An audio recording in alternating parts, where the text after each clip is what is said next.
Why, hello there, everybody. Welcome back to Dualistic Unity with Jackie and Amanda. This is season 6, episode 6. Wow, we're already chugging along, and it's been an amazing ride so far. And yeah, just happy to be here and ready to dig into some shit. How are you, Amanda? That's right. That was me shoveling. But I'm so excited. I cannot believe, Jackie, that we have already recorded three. This is our third episode that we're recording, and we've already done three live DU real recordings. I just can't believe how fast everything is unfolding. I feel like I just said yes to starting this adventure with you, and already we're like roaring through, and I'm like, we're going fast, and it's not that I don't like it. I love it, but I'm just like, wow, this is incredible. It feels like being on an incredible roller coaster with you. It feels so weird just to jump in with both feet and do it. Like it was like it happened, we decided we're doing it, and then it's like, okay, now start. And that was really nerve-wracking, but also it was easier than it's ever been. Because I was just able to fall back on the understanding that, yeah, I don't know how it's supposed to be going.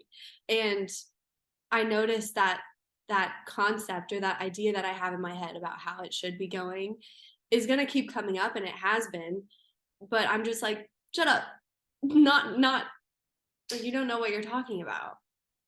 And it's weird just pushing through that and not knowing where it's going. But I'm having fun just letting myself produce whatever I want to produce and just be what I am in every moment without trying to figure it out. And yeah, it's been interesting watching it all unfold, just the whole process. But I'm couldn't be more stoked for where it's going, and I already feel like a lot is shifting and changing in terms of my mentality, like just forcing myself to go through it.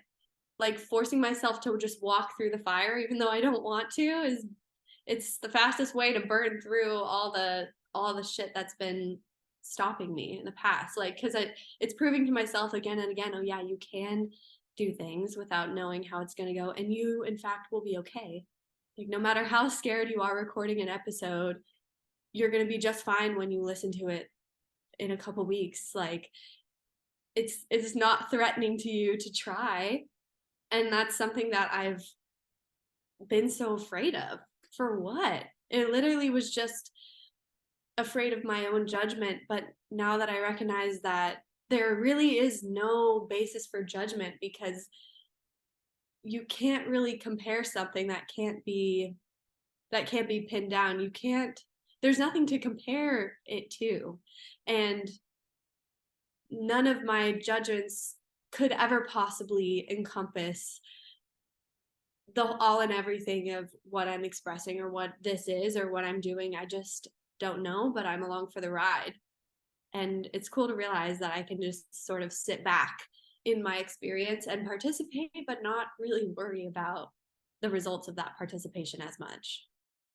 Yeah, absolutely. You go on despite the insecurity. You go on despite the fear and the doubt, because you're always you can always find reasons not to do something, because you're looking for them. You find them because you're looking for it. It's like the expression that comes to mind. It's like, if you go looking for trouble, you'll find it. And that expression, I used to think like, oh, that's people who are, I don't know, they're depressed, and they go looking for a fight, or they're depressed and they're drinking, and then they're at the bar and they're sad, and then they go looking for a fight. They're looking for trouble because they're sad, and they're just looking for a place to lash out. Now when I think about that expression, my mind translates it to, if you look for a problem, you'll find one, because you already have the assumption that there is a problem to find. And I heard a friend talking the other day, and was saying that, like, They're grateful for their medical diagnosis because it confirms that what they're going through is real and that they're not crazy.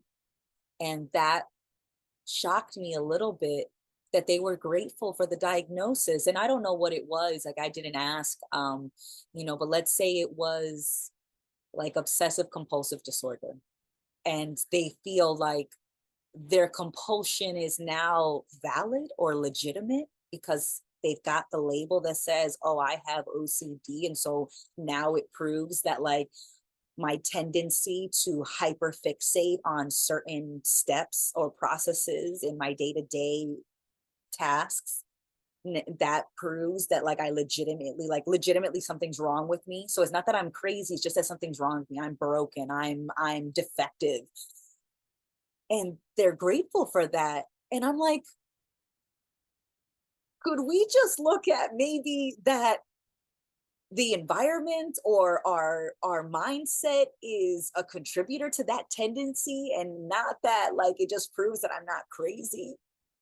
Like, I don't know, it just puzzled me that they were grateful for the diagnosis, because they specifically, I'm quoting, because it confirms that there's something real to deal with and that I'm not crazy.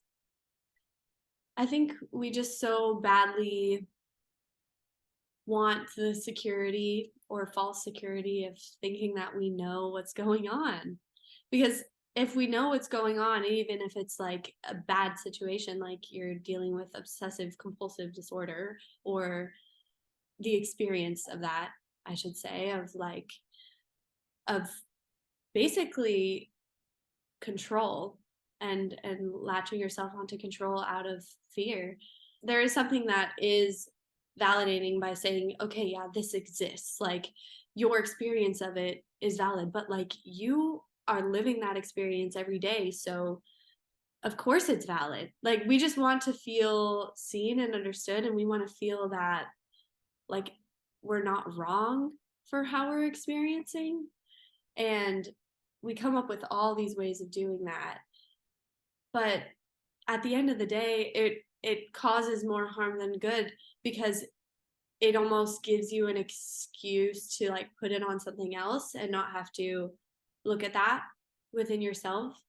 And I don't know much about OCD treatment. I know there's a lot of there's medications involved sometimes, but I recently watched the documentary How to Change Your Mind, and there was an example of a man who was suffering with OCD, and he participated in a psilocybin clinical trial. And his entire, like, he had a profound experience where like he died and like became a tree. And you know I the specifics of what he experienced it won't really matter to anybody else, because it is such a subjective experience of experiencing psilocybin. But he walked out of that with less and less compulsion each day. And then he was eventually able to say that he no longer had OCD, because these are things that we can work through, but usually they're rooted in something that we don't want to look at. And a lot of times that's trauma, things that we really couldn't help, the things that come out of uncertainty that shape us in very profound ways. And then we hold on to a perspective of that, and we can't look at it within ourselves, and it manifests in all of these surface level things, like thoughts and compulsions and emotions. And for some reason we think that the whole spectrum of emotions like shouldn't be there. But I don't know, recently I've been thinking, like, if you're able to just root yourself in right now without thinking about it, like, you can be experiencing all the thoughts, all the emotions, all the entire spectrum of what you are and what's in there. And it's not all good, it's not all going to feel good. But coming back to the moment without really relying on words, like, everything really is okay. And so I think there are ways to work to that place where we are able to let go of the labels and let go of even trying to describe what it is we're going through or conceptualize it. Like we are just addicted collectively to trying to label things, to try and understand them, because once we think we have a name for something, then it's under control. But it's not. Like, you have to deal with your reality as it's coming to you, and no amount of conceptual layers on top of that or thoughts about it is gonna protect you from the discomfort in that. So it's almost better just to face it. And that doesn't have to be such a scary thing. It's an intense thing for sure. It's an intense thing, but intense doesn't have to have a negative connotation. It's just, it is what it is. And I think when we create these concepts and narratives, we get stuck at certain points. But once we question those, we're able to fall through them and come. I'm seeing like a funnel that's also like a maze. This is really interesting. And you are the point at the bottom, and you're always the point at the bottom, but your experience can be anywhere within this crazy maze of things. And it's just constructed by your beliefs, your ideas about reality, your thoughts. And like if you're believing any part of it, you're stuck like up here and you're not rooted in the moment. And everything is okay here, but all of the different perceptions are outside of reality. Like maybe they're describing your experience, but your experience can't be pinned down to just one thing. I don't know if that makes sense, Amanda. I kind of went on a whole journey there, but hopefully that resonated.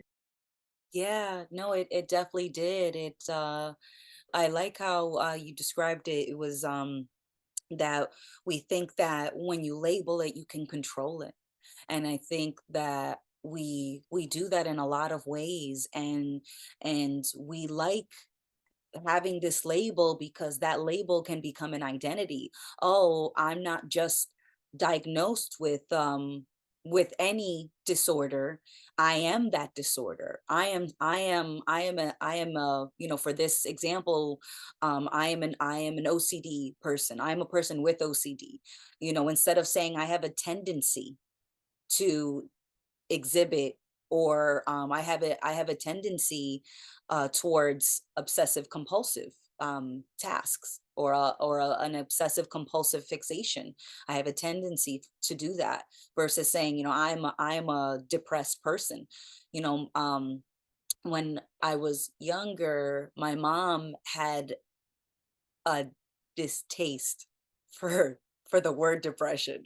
She never liked saying it. She never liked us, like my brother and I, she never liked us saying it. Like we could not say that we were a depressed person. We could say that we were really sad, that we were feeling really down, but we could never identify as being depressed in our house. And and you know, and I know that there's a stigma towards mental health disorders in general, and in, you know, around our country, and in my experience, there was definitely a resistance towards saying that you had a diagnosis, because that was like a red flag. Like, oh, you can't, we don't want any disorders, nobody's depressed in this family, no one's crazy, no one's talking to a therapist. That was like something we resisted in so many ways. But I'm grateful that, at least in my house growing up, there wasn't any encouragement to identify with feeling a certain way. It wasn't that, you know, we had anger problems or sad problems, or that we were too happy. It was just like we had feelings, we felt them, and they always changed. And there wasn't like an intention to be zen like or anything. It's just that we were never like, oh, I am a happy person. Oh, I am a person who has anger problems, or oh, I'm a depressed person and I'm always sad. It's like, no, we never identified in that way to our emotions. But that didn't mean that it wasn't real to us, right? So when I think about this my friend who was saying, like, you know, it proves that there's something real happening. It's like, so are you saying without the label it's not real? and it's only real now because there is an official doctor or there's an official authority that is telling you that this is legitimate, that you are going through something, like you really need someone to tell you that your experience is real. Isn't it real to you? And at the end of the day, these doctors and professionals are guessing.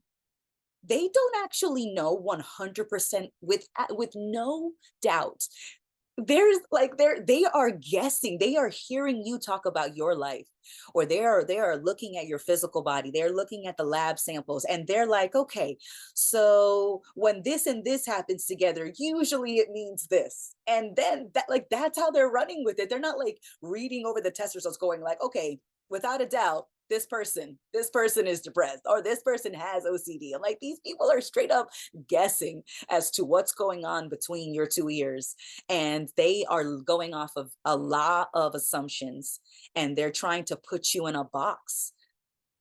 So when I think about their diagnoses, I'm like, if there's anybody who's an expert on Amanda, it's Amanda, who's been living like Amanda for the last 31 years. Like, if anyone's going to tell you what's going on, it's going to be me. But I know that there are exceptions, and sometimes you do need a medical professional to get involved. But I just mean, like, in my experience, when it's not an extreme case of mental health challenges that are being experienced by an individual, and it's not an extreme case, I think it's just a lot of identifying with a diagnosis makes you feel seen, and makes you feel like you understand who you are, and because you understand it now, you can control it. And it's just bullshit, because I don't need a label for my experience to still be real to me. I completely agree. Yeah, we just don't have any faith in ourselves. And I think that's the root of all these issues in general, but like we are not taught that. Like it's so our agency is kind of robbed from us by the system, which is also us, like I can't say, "Oh, the system has oppressed me and now I'm a victim," and be all sad about it. Like it is still on me to turn that around and face those things and unpack them. So, like, yeah, for good reason, people are experiencing a lot of inner turmoil because we're trying to just fit ourselves into so many systems and boxes and have so much control over everything in our lives. Like we're sold the idea that that is possible, and everyone is kind of like operating under the assumption that that is possible, and so we're all trying to act like we have it together. And so that's why I think people who are struggling with things feel very alone, and they feel like I'm crazy for experiencing this. Like everyone else seems to be going about their life completely fine, and there's something wrong with me.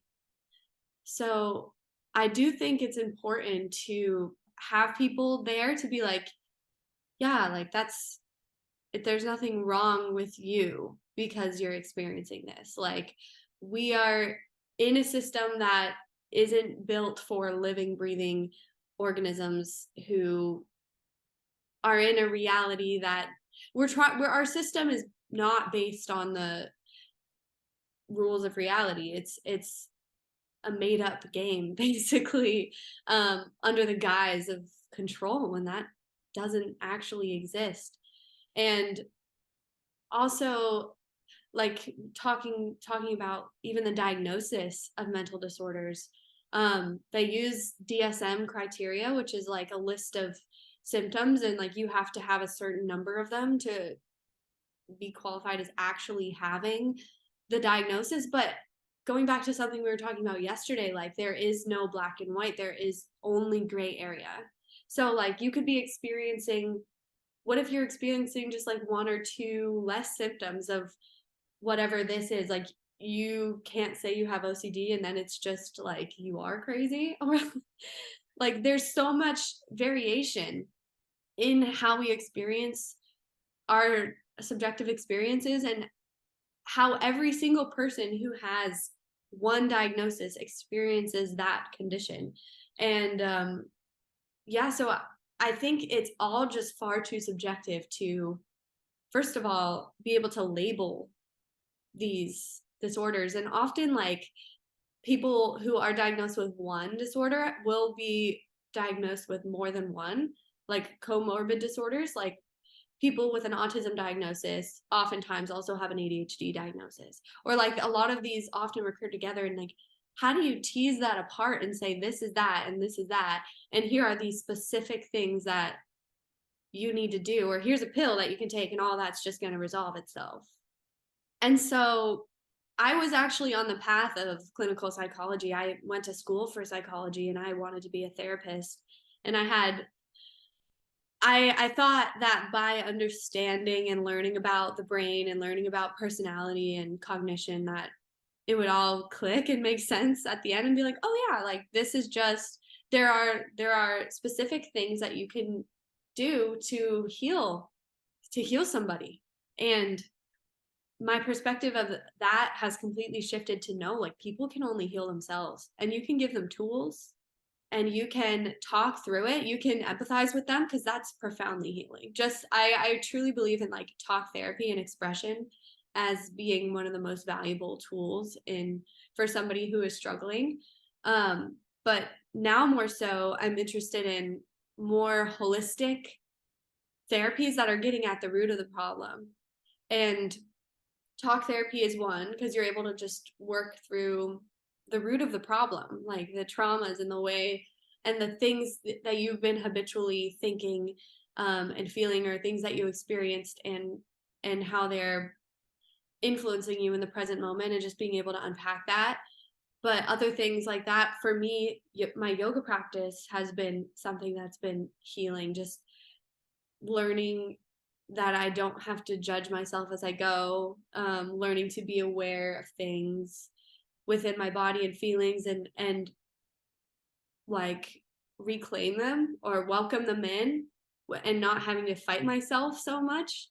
Um, and even things like I mentioned, psychedelic therapy, that I think is an incredible tool for mental health, because that person's psyche is healing itself in the process of their psychedelic experience. Like, yeah, they're often accompanied by somebody who's a therapist and who can talk to them and sort of like bring them down to earth if they are getting wound up, or, and I think that that is helpful, but I don't think it's necessary. I think we heal ourselves, and that comes with taking responsibility for your healing, and also accepting that change is possible, and it is in fact like the only thing that could happen.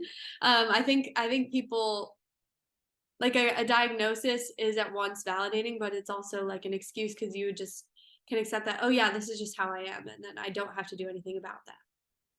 But the much more difficult, but I think more effective path towards getting rid of these experiences, or not even getting rid of them, but like reintegrating them, and these feelings that are just misplaced, and you're redirecting them at yourself, like that I think can be worked through. But it's not in the ways that society typically thinks that they are. It's not how the industry is working right now with its reliance on pharmaceuticals, because there's such like it's viewing the healing process as just like you need a quick fix so that you can get back to work sort of thing. um it's a long process, and that I think also comes with accepting that it's okay to not feel at peace, and you're just experiencing one strong fluctuation of the spectrum. But um accepting that, I think, is the first part, and like showing, extending yourself that initial empathy of being like, my experience is valid, but I'm also the one who has to do something about it. Absolutely. As much as, having support from friends and family, it is invaluable, it's priceless, when you feel loved and supported. But the real healing happens alone. And at least in my experience, as much as communicating openly with friends and family, being considerate, being empathetic, uh, as much as that is an important part to my overall quality of life. When I think about my moments of greatest healing, they always happened alone, or I always felt like I was the only one that was in the middle of it. uh and it's so interesting because when I think about the places that I've seen the most or felt the most discomfort, it's always been in relationships. And I mean all relationships across the board, whether I'm talking about a relationship with a family member, a relationship with a romantic partner, a relationship with a friend, a relationship with your employer, with your coworkers, with your boss.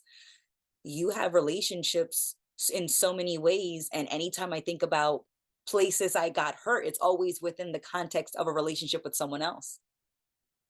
I think about the relationship that I have with my dad, and I think about how that made me distrustful of all relationships, and then I judged them. But when I think about the healing that happened after the discomfort that I felt with my dad, I healed from that by myself. And the way that I kind of talked myself through it, I was like, and I'm gonna go through exactly the script I went through in my head. I was like, Amanda, he could die right now. And I know that's like really dark, but it's not because I'm like, oh, I wish he were dead. It's like, no, like legitimately, what would happen if he died right now and you never got that apology? Right? He hurt you as a kid, or you feel like you were hurt as a kid, and he's in this example, he is gone right now, so you're never going to get a chance to talk with him. You're never going to get a chance to get an apology from him, if that was even going to happen. But like, if he were to die right now, there is no way you're getting it.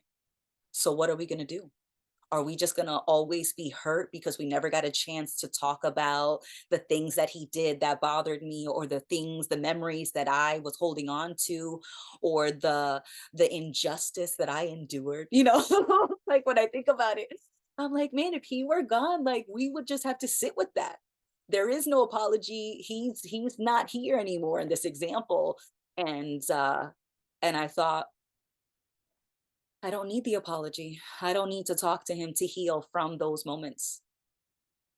There were certain conversations that I'll never forget with him, things that I was really bothered by later on because I took it personally, because I took those moments with him to confirm that I must have been a bad daughter, because he wasn't there for chunks of the childhood. After like 11, I didn't see him again until I was like 25. And so from 11 to 25, that's a big block of time to not see your dad. And for a good chunk of that, I thought something must have been wrong with me. Something must have been wrong with me, that I wasn't good enough to stay for, that I wasn't good enough for him to come back to, that I wasn't. And so I was very combative. I was very much the aggressor in a lot of my relationships, because I thought, I have to show someone that they can't ever do that to me again. Like they'll never see my soft side, because I'll never be exposed. I'll never be vulnerable again.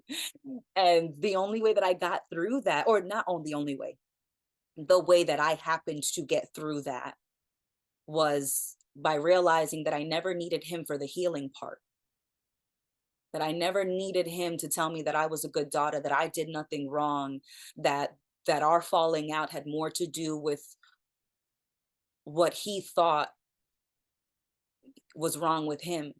And he stayed away. Like, it wasn't on the child to maintain the relationship with their parent. And there's nothing wrong with him either, but he had some old wounds that he just hadn't addressed, and it was bubbling over into his it was bubbling up to the surface at that moment.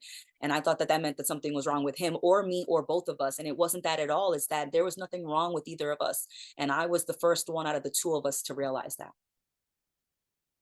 And I didn't need him to do that. I didn't need him to apologize for any of his past behavior, because more than apology, I had an understanding of what happened more than he did, because he had a tough relationship with his parents. And, he came from a different time, born in 1955. And so I was like, damn, I even understand that what he did to me wasn't even personal, that he was just going through so many things and he's trying to make himself feel better and he doesn't feel like he's good enough. And so he feels like he has to control the relationships in his life, including the one with me. And so I couldn't even take it personally anymore, the things that he did. And the fact that he didn't talk to me for more than a decade, I couldn't even take that personally anymore because that had nothing to do with me. He just thought that he wasn't good enough. He wasn't a good enough father, or, you know, and I know that that's an assumption on my part, but I just realized that he was hurting too. And that I didn't need him to heal me because there was nothing wrong with me and I didn't do anything wrong. So we could just let all that go and we don't have to think about that anymore. So if I saw him today, it'd be like, hey, Dad, how have you been? Would you like to get to know the person standing in front of you? Because I have no idea who you are in this moment. I remember Dad at 11, but that's not the person in front of me now. And I'm curious and I'd love to get to know him if he's open to getting to know me. We don't have to talk about the past because I'm not holding on to it anymore. And so when I realized that I actually didn't need anybody else to heal, I realized that it was me that was maintaining a lot of my wounds and not letting them heal, and that it really was all on me. And I know that, you know, not every situation can fit this, you know, and I know some people have challenges that may seem harder or may actually be harder than what I went through, but at least that's how I learned in my experience that my healing has nothing to do with anyone else and everything to do with the way that I see what I went through and what I'm still holding on to or what I'm not holding on to. And healing from things like that, at least in terms of relationships, doesn't mean that you have to still be okay with that person. Like, doesn't mean you still have to really maintain a relationship with that person or just like put up with them treating you like shit just because you know that it's ultimately on you to like determine your experience. It's okay to cut people off or change your life in certain ways if you realize that something is not conducive to your enjoyment of your experience. I guess like you can alter pretty much everything in your life, but I think we just put off that responsibility. Like, we want to hold on to the victim mentality because it's simpler, it's easier to put shit on other people and hold on to your familiar feelings of hurt and frustration and feeling bitterness and resentment towards the other person because they're not reading your mind and magically changing. But yeah, like you said, healing only ever comes from within. um but you just have to realize that you're okay, that whatever is happening is okay. And it's fucked because we're raised by, when we come into the world, we are so vulnerable and we're so well taken care of by our parents that we form this idea that like things are just supposed to be good for us all the time and that we deserve to be protected and that nothing, and we begin to perceive like things that hurt us or make us uncomfortable as inherently bad, and things that make us feel good or bring us joy or an advantage in some way as good. But like I think we all reach a certain point, like once you recognize that the way that you view the universe isn't objective. Like, so yeah, like you can say that person shouldn't have done that to you. Can you really say that? Like, what do you mean by should? Like, yeah, it didn't feel good in the moment and maybe they were operating out of some sort of malintent, but most of the time they're not. Like, most of the time people are just confused and going through shit. But we love to see ourselves as the victim, and as long as we're the victim, everyone else is the villain. And so like no healing comes out of that mentality because you're not seeing the humanity in that person in that moment. And it's interesting how my perspective towards my relationships has changed and really softened. And a lot of like anger that I was holding on to kind of dissipated as soon as I realized that like their experience, the person who hurt me has the exact same type of experience as me. Like they are not separate from me. They experience reality just as intensely as I did. And like all of us, they got banged up along the way. And they're just trying to make themselves feel better. They're just trying to do what they think is best in any given situation. Or, maybe they hurt you in a moment where they get caught up and they're not thinking about themselves and they're acting out of anger. And the root of anger is always pain. And so once you recognize that, you can let go of even thinking about anybody else or trying to control them or trying to get any validation from the outside world for how you're feeling, and you could just really turn inward and look at the pain that you're dealing with, because that's all there is that you can do, really, is own your own shit. Like that's the only thing you can control. You can't control other people, and you're just torturing yourself by holding on to it. But you can let go, and it's not satisfying. Like I said, like it isn't a quick fix. It's a long, difficult, fulfilling process of healing. And another thought that I had was that I think there's such an idea in society as well, like once you begin a healing journey, like there's many ways that can manifest, either like you start going to therapy or like you start doing yoga. Like there, I think, is a whole like healing and self-help industry that has arisen, which I think is great, self-help. But because it brings the attention back to, okay, yeah, it's on me to deal with my shit. That can go too far though if you're still focused on yourself as being separate and seeing the process of healing as a journey of point from A to B, and almost a pursuit of perfection. Like healing is being the most perfected and highest version of yourself, because then I'll be happy.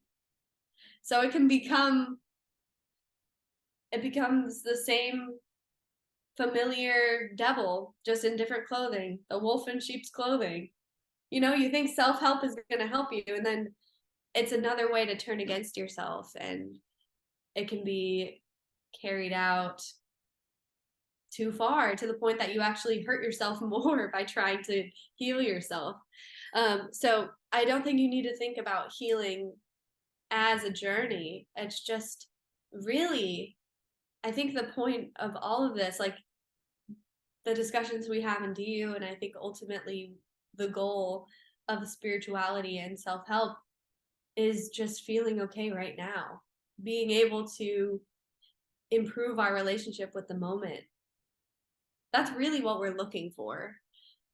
And we think that'll come by like reaching a checkpoint, but that's not it. That's not it either. It's right now, can you be with yourself? And just learning to do that and spending more time in the moment, it will begin to unfold. But as soon as you start to think about how it should be unfolding, it's getting in the way of that process. But it really is just coming back to you here now, always, because that's all that your experience ever is at the end of the day. It is. It really, it always boils down to you. And so the self-help industry is great because it tells you everything that someone else is doing. And so it's so funny that you're getting someone else's guide on how they figured out their own version of self-mastery. And although you can cherry pick, or you can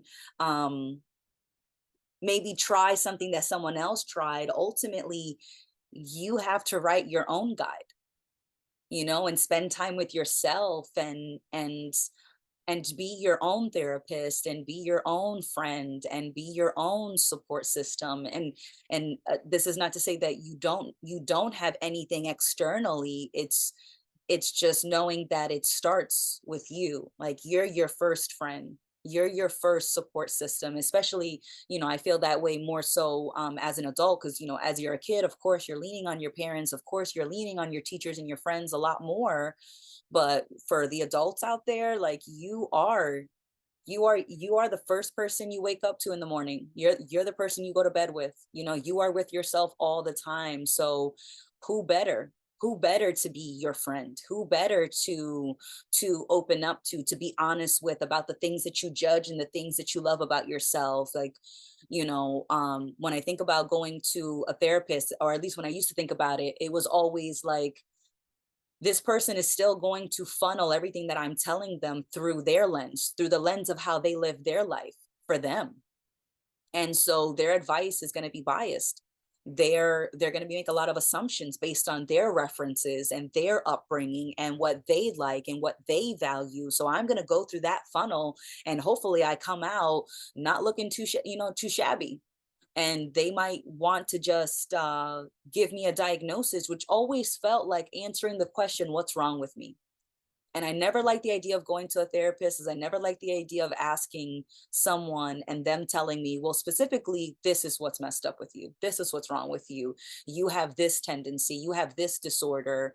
And I'm like, I always felt crazy.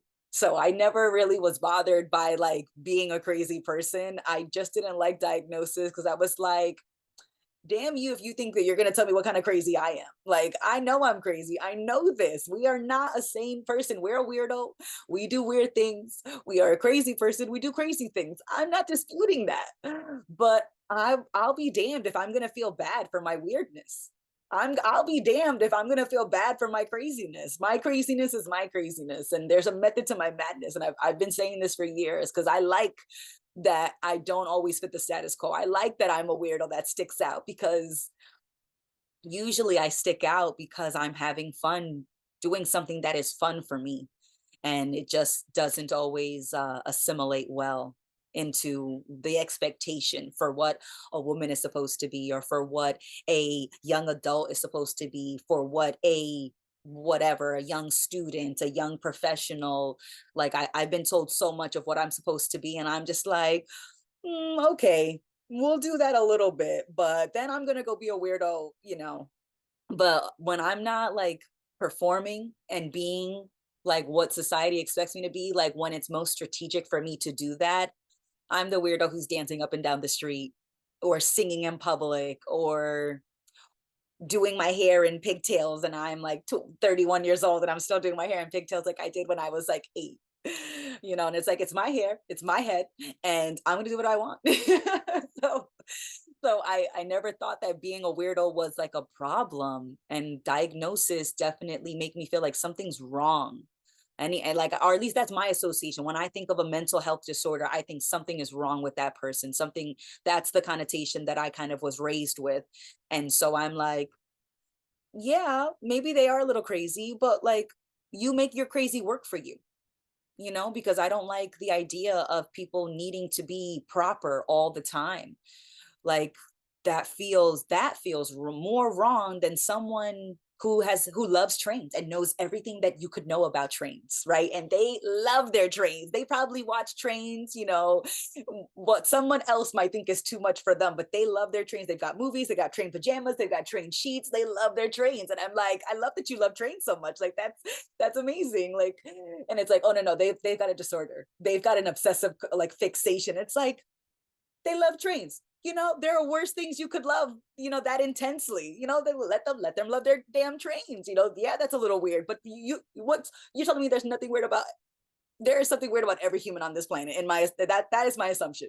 I think that there is something weird about everyone, and some people hide their weirdness better than others, but I know that everybody's got that like weirdness in them, and I love it. And I love when I see people living unbothered, and they're walking around and they're wearing polka dots with stripes, and they've got a unicorn hat and rain boots, and it is not raining, and they are just living their best life for them. And I'm like, that's right. That's right. You look exactly how you want to look. I don't care what anybody else says. I'm a fan. Keep doing it. Like, so all these diagnoses and all this mental health crisis, it just feels like we've crucified weirdness on some level. And I know there are cases where somebody legitimately does have what we would classify as a mental health disorder. And I'm not saying that it never exists. I just think that in a lot of cases where someone gets a diagnosis, I don't think that they need to feel like something's wrong with them. And I don't think they need a diagnosis because they don't fit some status quo, they don't fit some expectation that you're supposed to be proper and plain all the time. Like it just doesn't make sense. I don't know, it just doesn't make sense to me. It's weird to think about how the concept of weird even came to be. It's not even set in stone what normal is also at the same time. It's not something that's clearly defined, and yet constantly we're worried about being perceived as weird. And I don't know, it's just it's another example of us just trying to fit ourselves into this imaginary box of what we think other people think. And everyone's definition of weird is going to be completely different. Like, even for example, something like cultural things that like people eat. Like, they in some cultures they eat grasshoppers and they eat like insects, but to like Americans they think that's weird.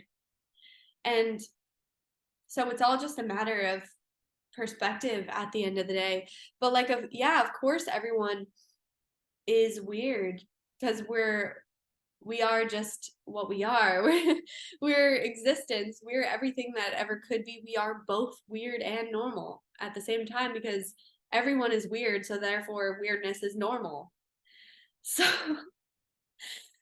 it's super strange, but I catch myself thinking I'm weird all the time. I'm like, but it's only when I'm caught in my ideas about myself and my ideas about other people and how they have it together, or how they're living their lives, or how I see the vast majority of people my age acting. And I feel like because I am of the same age range and from the same place as these people, that I need to be like them. And I recognize that that idea is bullshit now. And it's sort of weird to be in the in between where all of that still comes up frequently, and I'm like consciously pushing past it and just allowing myself to be whatever I am regardless. Um but all these ideas are just made up when in reality like everything is just what it is. It can't be described in any way that's certain. That applies to people, that applies to society at large.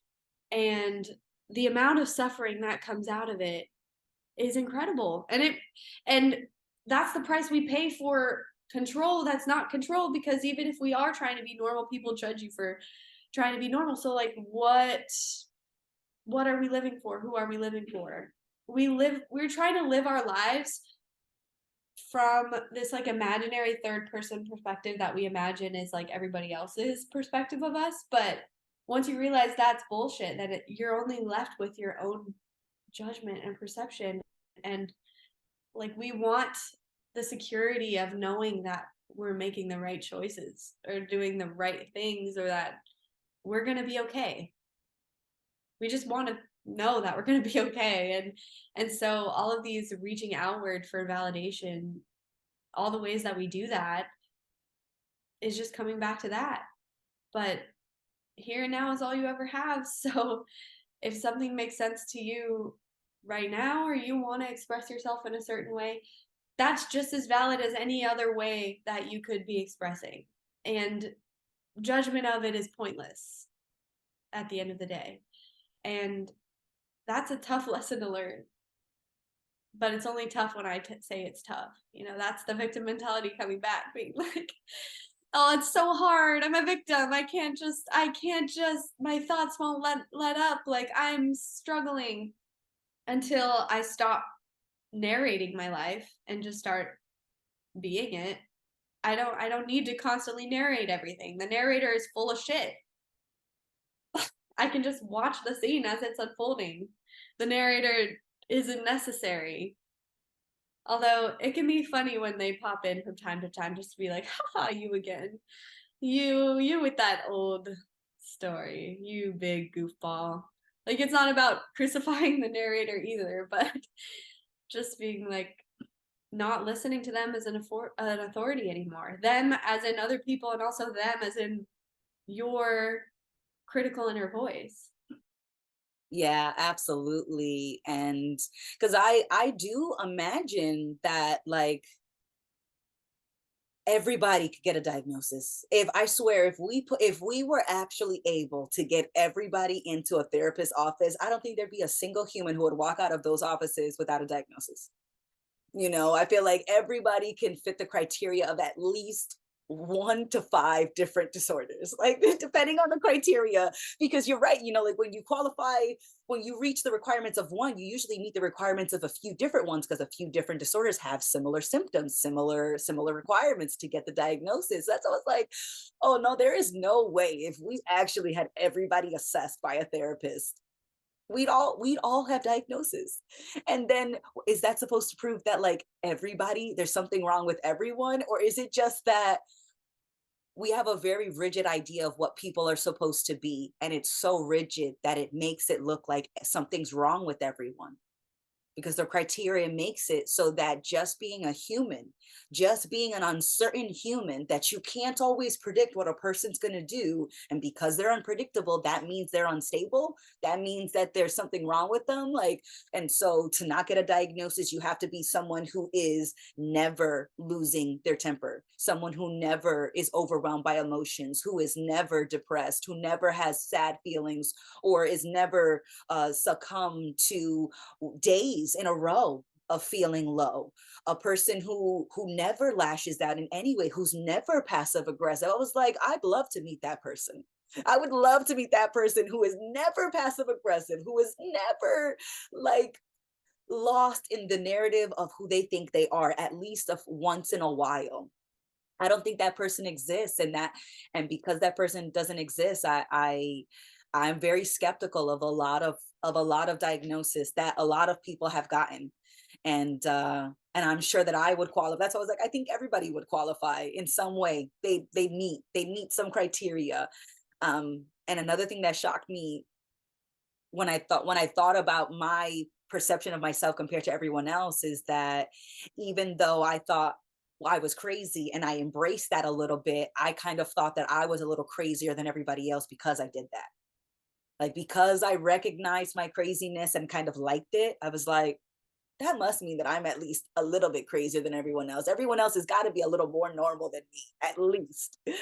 And it's not that at all. But I'm also not the only person who thinks that maybe if there is something wrong with one of us, I might be the one who's a little more defective. I might be the one because I hear that from a lot of people that are, have a fear of public speaking, or they don't, they are commitment phobic, right? They don't like to commit to romantic relationships. And so they think that like something must be wrong with me. And I'm like, you don't even know how many people have that same struggle, because it's not that they don't want to commit to someone else, it's that they don't trust themselves to handle whatever could happen with someone else. That's really was my issue with getting into romantic relationships. I didn't date until I was 20 because I didn't trust that I could that I could handle whatever could happen. That someone else was so unpredictable that I was like, not worth it, not worth it, not gonna do it. And then but I didn't tell myself at that age. When I was younger, I would say it was because I didn't trust men. But it was like, no, it's that I didn't trust me. And I didn't realize how common that is, that people don't trust themselves, that people think that they go through something worse than everyone else, that even if someone else has a problem with public speaking, like I am more scared of it because I probably would do worse. Like it's so much easier for me to imagine other people doing better than myself. And I'm like, wow, even I thought that that was more unique to me, and it's not everybody. And I'm assuming right now, like in my assumption, everyone thinks that they're doing a lot worse than they actually are. Yeah, the question of am I doing good is sort of arbitrary because you can't answer it in any sort of meaningful way ever. And it's almost what's funny is that we think that people who embrace their quirkiness and that aren't trying to like put themselves into this mold and like live out loud and are outspoken and do things that most people don't normally do are crazy when That crazy person is having a great time. That crazy person is secure in themselves. That crazy person is not holding on to a lot of bullshit that's dragging them down and making them miserable. And in fact, you consistently doing what everyone else is doing just because you think that'll make you happy to your own detriment and feeling like shit about it and it manifesting in psychological disorders or the experience of things like that, mental suffering, is because you continue, yeah, like you're continuing to do the same shit over and over and expecting a different result, which is the definition of insanity. So actually, you're crazy. uh that's such a great reminder too. Like whenever I catch myself trying to make myself feel better by looking at somebody else and being like, what the fuck? That's me reinforcing my own insanity. That's me reinforcing the perception that my opinions are true, my thoughts are true, my judgments are true, and therefore worthy of making a judgment based on. But that's never the case, ever, whether it's aimed at myself or at other people. That's our collective psychosis, is that we think that there's a right way to be, and deeper than that, we think that we can understand any of this and how it should be going on. We can't. And thinking that we do is the cause of all of our suffering. It certainly adds to the weight, man, for sure. I I also don't like the finality of a diagnosis where it's like this is who you are now. Now that we've looked at you, now that we've put you under the microscope and we've taken a really close look at you, now we know what you are and that's it. And so now you just need to know, now you just need to learn how to live as this person. And it's like, let's say somebody does have an anger problem, or they do have a an obsessive compulsion. It's there are some amazing medical stories out there where people have changed, have made a complete 360, and at least I guess maybe the dreamer in me is like everybody has that potential. Like everybody has the potential to like surprise the hell out of all of us. And maybe somebody does something for 50 years in a row, and then all of a sudden they just decide no more. You know, some people go cold turkey for like a smoking, like a cigarette smoker. I've known people who just cut cold turkey, was like, you know what, that's it, no more. I'm all like, that's it. I made my decision. I'm all set. And I'm not saying that it's always, it can always be like a flipping of a switch kind of experience. But I love when I see that. I love when someone gets told. I had a friend of mine who was in a car accident, and her spine got injured in a place where the doctors told her she'd never be able to walk again, and she refused. She absolutely refused that diagnosis, and like through painstaking months, you know, of physical therapy and plenty of days. I wasn't there for it. I heard about it after the fact. But you know, she was explaining to me like went through all these like days and months where like, you know, she fell off the toilet one time and she was stuck between the toilet and the wall and she had to like wiggle her way out and was just like, you know, she's like, I thought that that could have been my forever. And I thought at some points the doctors were right when they said I'd never walk again. But she made a decision somewhere internally and was like, no, I refuse that. I absolutely refuse that. I'm going to walk because I'm going to figure out a way. I'm not going to give up. And so it's not always like pure willpower, but I love those stories because it reminds me that like the doctors are not always right. Sometimes they tell you that's it, this is what it's going to be, and nothing's going to change that. And the patient is like, fuck that, this is my life, I'm going to make this happen, I see this is my dream, or this is no, no, no, I refuse that, I don't believe anything that you're telling me right now. Like you're talking to me going off of medical school books that tell you an example. I'm a living person. Like you don't know my full potential because I don't even know my full potential. So I'll be damned if you're going to tell me that there's a limit. And that's what I never liked about a diagnosis, is how final it can feel when someone tells you like this is who you are, and you're like, excuse me, doctor, you better back up. Like, I'm not this. Maybe I have a tendency to do this. Maybe there's a likelihood that I won't make this kind of physical recovery or a mental recovery. But ultimately, you contribute to that end result. Whether it's you are contributing to embracing an identity, or embracing a diagnosis, or maybe not embracing. I feel like that's like the wrong, or not the wrong word, because I don't want it's just that there are certain instances where you make a decision that directly contradicts with what a medical professional is telling you. And I love the stories where it turns out that the doctor made an assumption and the patient proved them wrong. And the doctors are, they have a lot to contribute to the whole process when you're looking at what's going on. But I always felt like the doctors are your assistant, and you're the primary expert on you, on your experience, on what you're going through, whether it is a physical, a mental, a physical mental thing happening. You're the first expert because you're the one that's living it. So when they tell you try this treatment, you're the one that's like, you are the maze and the mouse and the cheese at the end. And so you're the one going through that maze, man. You're not, and but you're also the doctor that's like observing it at the same time. And the doctor at the medical office is like the lab assistant who's getting you a coffee. Like, they're there to help you, they're there to support you, as you are the expert who's trying to figure out what's going on underneath your hood, if you're a car, like. So I never like treating them like they are like they have more insight into what I'm going through. No, no, no. You can help me translate what's going on within me, but I'm the one that's living it. And so I always felt like my assessment is the best one. Somebody has a PhD in medicine, but I've got a PhD in Amanda. Nobody knows what it's like to be Amanda, to live as Amanda better than I do. So who better to figure out what's happening than me?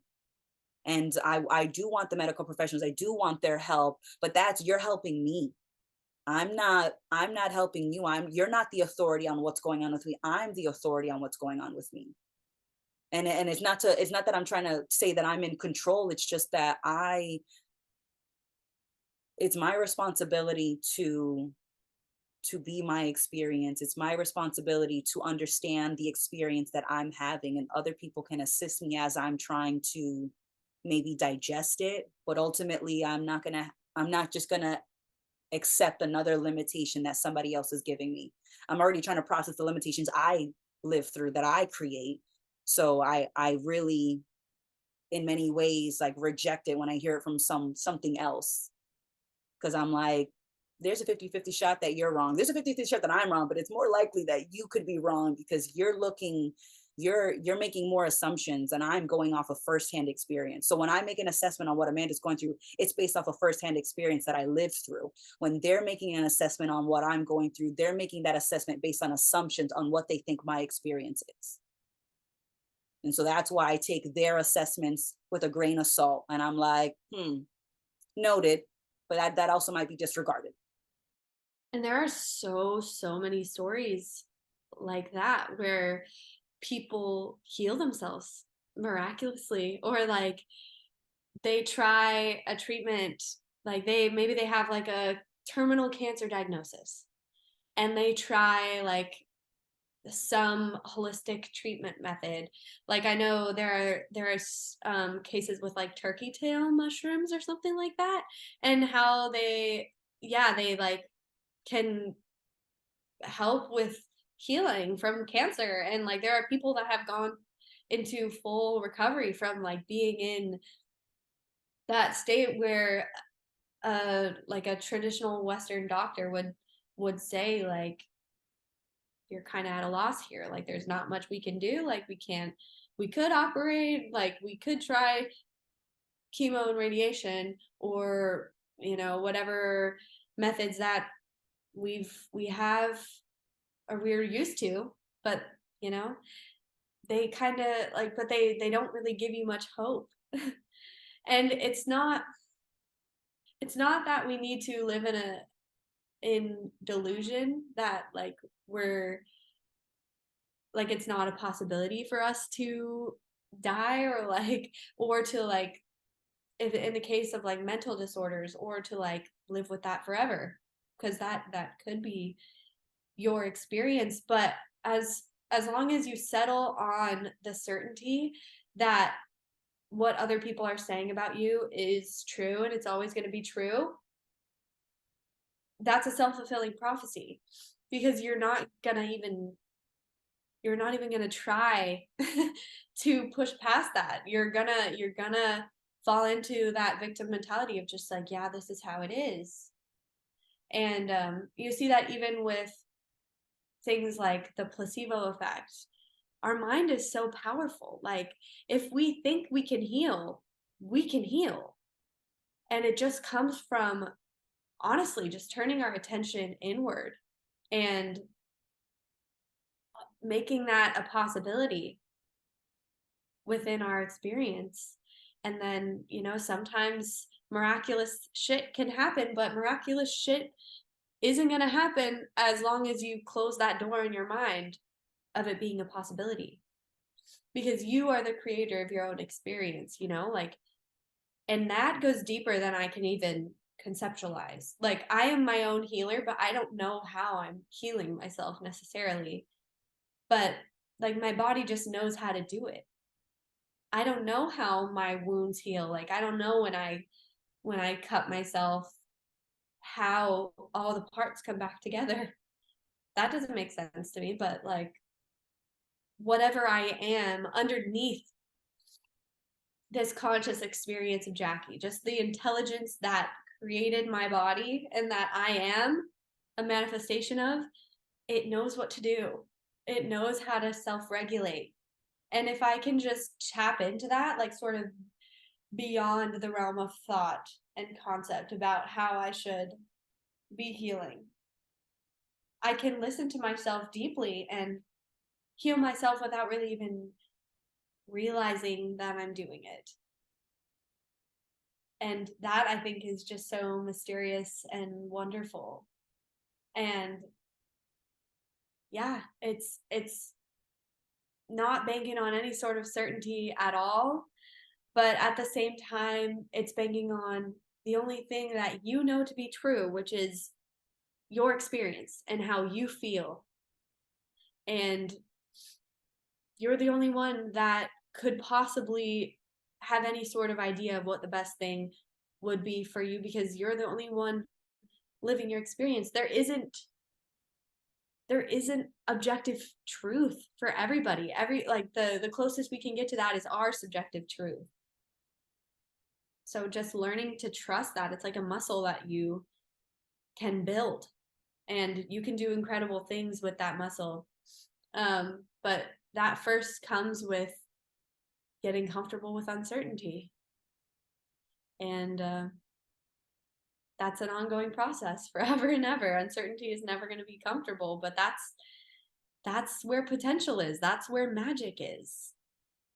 That's where endless possibilities can manifest into reality. And that's never going to be the case as long as you're thinking that they can't. It's all miraculous. I love that you brought up the placebo effect, because that ties into, you know, how much healing is on the individual, or how a lot of the healing comes from the individual, if I can phrase it differently. And the placebo effect is a perfect example how you have a pill that is it's made of sugar, man. Like, it literally is like the opposite of medicine, and yet somehow you just, you just figure out a way to just heal anyways. And you know what blows my mind about the placebo effect is that it usually happens to around the same percentage of effectiveness as the pill. So let's say in an example, we've got pill A, that's the placebo, and pill B, that's the real deal, and they tend to work at about the same effective rate. So if the pill B, that's the real one, is working at like an 83% success rate, that's usually around the same placebo effect. It's usually working to the, so it's like, are the two groups like connecting? Are they tapping into each other? Are they healing to the same degree because they're in the same mindset of like, we are all taking this pill to heal? And so they're all tapping into like that healing frequency or something like that. Always blows my mind when I hear about like there's this gentleman, and I forget his name, but he stumps Parkinson's disease doctors. And there's a book, oh my God, it's The Brain's Way of Healing by Dr. Norman, I forget his last name. Um, but in the book, he there's an example that the doctor gives of this gentleman who has Parkinson's, who just with his mind can move. And the way that the guy who moves is that he says that he thinks about every single muscle in his body moving as he's, because you know with Parkinson's they have mobility issues, you know, they're restricted, and yet this guy doesn't take any medicine. He takes no medicine. He has no crazy surgeries. He's just using straight up attention and awareness, and he is walking like everybody else despite the fact that he has a Parkinson's diagnosis. And he is stumping doctors because they're like, he's just using his mind. And he says that he's like, I think about every muscle moving. He's like, if I'm not paying attention to how every muscle is moving, and as it's moving, then the Parkinson's symptoms come back. And I was like, it's crazy. That's crazy. That like with attention, somebody is literally not experiencing the Parkinson's symptoms. And so I was like, if we can do that for the body, who's to say we couldn't do that for the mind? That you couldn't tell yourself like, I know that we've got this tendency to do this, but that doesn't lock us into that behavior forever. The potential is that you could snap out of it to some degree. You know, I just think that that is incredible. And the placebo effect is such a great example of our way of healing. And you know, people think about miracles happen in science. I was like, it is a miracle that our bodies are just working the way that they're working.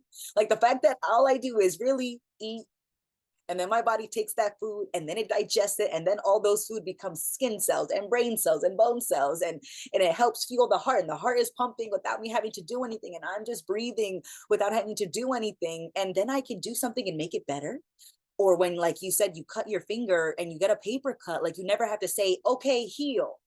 Like it just happens. Like that is a miracle. Even though we know the science behind it, we know that it's the connective tissue, and you've got, you know, these, what is it? I think it's like the platelet cells, and they're, you know, coming together and they block, and that becomes the scab. And so it's like we think we know the science behind it, but we don't know why that happens the way that it happens. We don't know how that came to be all of a sudden, how we went from a single cell organism to being the humans that we are walking around today. Like it I'm in awe. I am truly in awe of just life, because I'm like, I don't know how all this came together.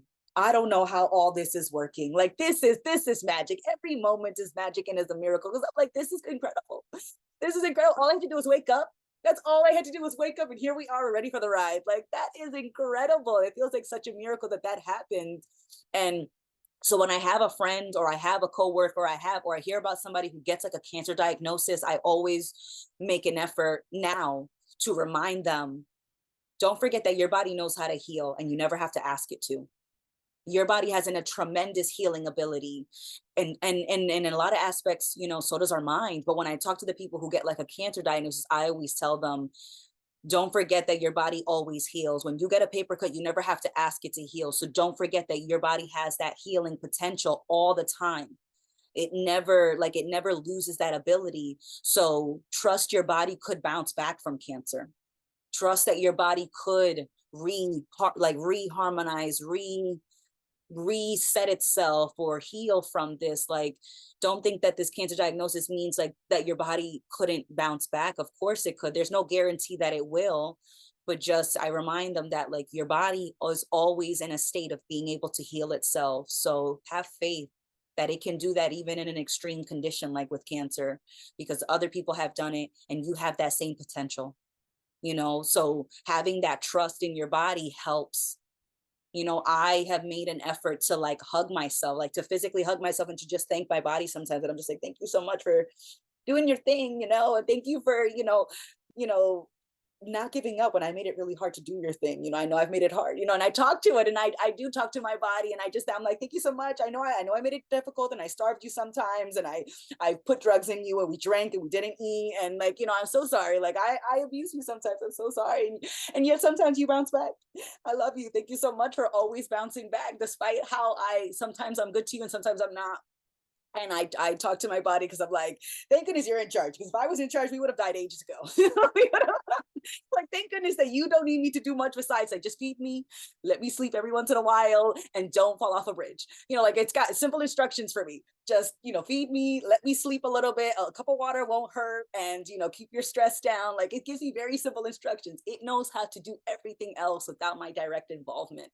And so I'm like, if our bodies have that potential and that magic, like our minds do too. It's not just one or the other. There's so much potential. And so, like, no matter what you think about yourself, no matter what somebody thinks about you, that's not the end of the story. And it's only the end of the story if you don't keep writing, if you don't keep moving past it. So I take things with a grain of salt because I know that I'm making a lot of assumptions, but so is everybody else. And no matter what I think at any given moments, I could learn something, things could change, my perspective could change. Like things are never set in stone. It's all gray, man. Like there's very few things that are truly black and white where it's either this or it's that, and that's it. There's no changing it. But there's so many times where I used to think things were black and white, and now I'm seeing that like I'm not seeing black or white anywhere. I'm seeing nothing but gray.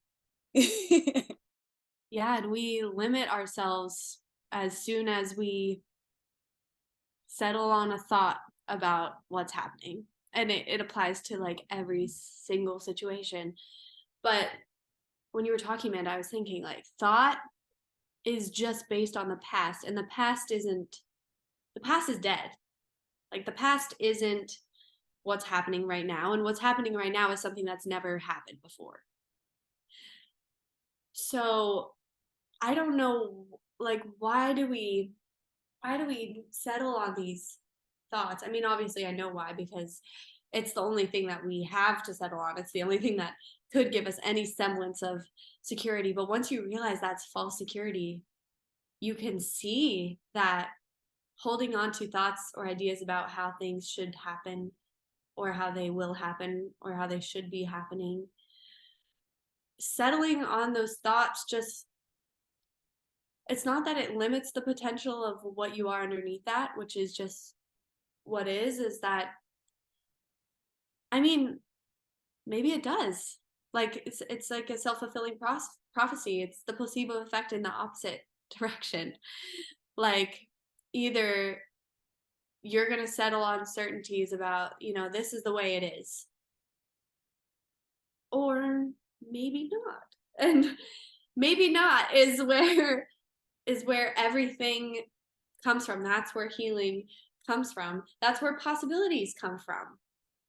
And it's funny because that's what we are, but we are so limitless that we create this fantasy world where we think we can control things. We're so limitless that we feel like we have limits. And we can convince ourselves so strongly of that, which is just hilarious. But yeah, things are just completely uncertain, and that's magical. And my perspective of the world has completely changed and is so much more exciting and fulfilling because every little thing I can look at a little bit deeper, and I can question, like, even when I just look at any old object in my room, like, I don't know, this is a pencil, and I can see it as a pencil, or I can look at it and I can look into its details, and it can become a prop in whatever scenario I want to make up. Like this could be my cigarette, this could be my sword. And it's literally limitless what things are and what they could be, but like everything becomes boring and drab and so much more serious as soon as we settle on what things are rather than what they could be, or just experiencing them and not trying to settle on a certainty. And otherwise the possibilities are actually literally endless. So that's always cool to realize. But we are we are at about an hour and a half here, so it might be time to wrap up if you Yeah, we the time flew, Jackie. I didn't even notice. I was like, oh, maybe we're like as soon as she started like I was like, oh, she's probably about to tell me that we're at an hour and a half. I love it. That flew by.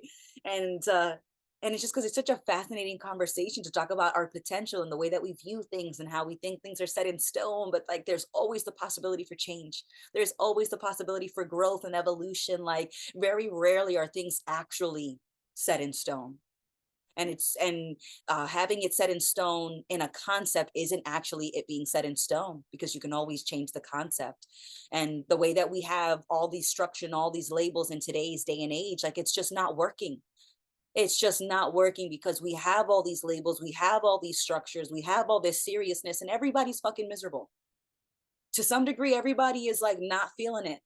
So like we like that should be more than enough incentive for us to be like, let's change it up, man, because how we have it with all these labels, it's not working.